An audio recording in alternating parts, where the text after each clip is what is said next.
आपको ये अच्छे से पता होगा कि पब्लिक स्पीकिंग के एक्चुअल बेनिफिट्स हैं क्या।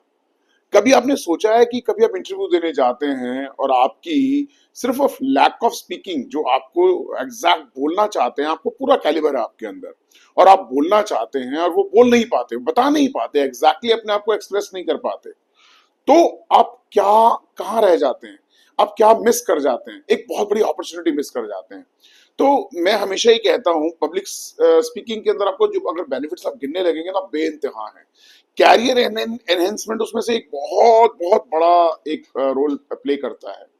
आपका जो फोबिया है, ग्लोसोफोबिया, वो निकलना इसलिए भी जरूरी है कि कभी कभी आप अपने दिल की बात अपने स्पाउस से भी नहीं कह पाते। अपने हस्बैंड और वाइफ में एक अच्छे रिलेशंस को मेंटेन करने के लिए भी एक स्पीकिंग कैलिबर आना बहुत ज्यादा जरूरी है। किससे क्या कहना है, किससे क्या नहीं कहना, किस ढंग से कहना है। क्या बुजुर्ग आपसे उसी आवाज में बात सुनना चाहते हैं जिस आवाज में आप अपने बच्चों से बात करते हैं? क्या बच्चे अपने माँ बाप से उस आवाज की उम्मीद करते हैं जिस आवाज में वो खुद अपने माँ बाप से बात करते हैं? ये बहुत सारी चीजें हैं। आपको एक सबसे खासियत मिलती है कि आप नेटवर्किंग बहुत अच्छी बढ़ा लेते हैं अगर आप बहुत अच्छे वक्ता हैं तो। आप अच्छा बोलने वाले हैं तो लोग आपके साथ महफिल में बैठना, सुनना पसंद करेंगे आपको। आपकी नेटवर्किंग अगर बढ़ जाती है तो आपकी वर्किंग कैपेसिटी बढ़ जाती है। वर्किंग कैपेसिटी बढ़ने से आप खुद अपने आप को बहुत अच्छा डेवलप्ड पाते हैं। कभी आप इस चीज को भी नोट कीजिएगा कि अगर आप किसी बहुत मुश्किल में फंस गए हैं और आप एक अच्छे वक्ता हैं, सपोज कीजिए कहीं ना कहीं आप एक प्रॉब्लम में हैं, एक फैमिली में बैठे हैं, तो आप एक मीडिएटर का रोल भी प्ले करते हैं वहां पे। तो रिलेशंस को जोड़ने में भी आपकी बहुत बड़ी मदद ली जाती है। तो public speaking is not only for the career, it's for the life.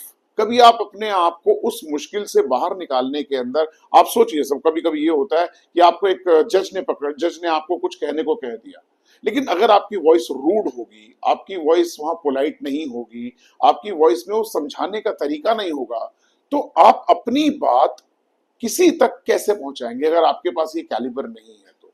इस कैलिबर में इतनी सारी चीजें हैं कि आप अगर पूरे का पूरा आसमान खोल करके देखना चाहे ना, तो उसमें से आपको इतने सितारे नजर आएंगे कि आपको लगेगा कि मेरी दुनिया एक अलग दुनिया है। और क्लाइंट्स के साथ बात करनी एक अलग, आपको एक अलग बेनिफिट देता है। अब देखिए, लीडरशिप में आप अगर आएंगे तो मैं मोदी जी को लेता हूं आज की डेट के अंदर, इज एक्सलेंट स्पीकर। आप ओबामा को देख लीजिए, आप बहुत, ट्रूडो भी अच्छा स्पीकर है। बहुत सारी कंट्रीज के ऐसे स्पीकर हैं जो सिर्फ अपने बोलने की वजह से आज वहां के पीएम या सीएम हैं। मैं, आप कहीं अगर किसी चीज को पाना चाहते हैं तो सबसे पहले दिल की बात कहनी आनी चाहिए। अगर हमें वो आती है तो शायद हम कहीं ना कहीं अपने मुकाम पे पहुंचने के लिए पहला स्टेप तो क्या, एक बहुत अगले स्टेप तक पहुंच जाते हैं। आप अगर कहीं फिर भी ग्लोसोफोबिया से या मतलब बोलने के फियर से आप, अगर आप ग्रस्त हैं, तो मैं चाहूंगा आप हमारा कोर्स ज्वाइन कीजिए। छोटे छोटे पैमानों के कोर्स हैं, छोटे छोटे तरीके से ज्वाइन कीजिए, स्टेप बाय स्टेप आगे बढ़िए और अपनी जिंदगी में अपनी तरक्की खुद नापिए। Thank you.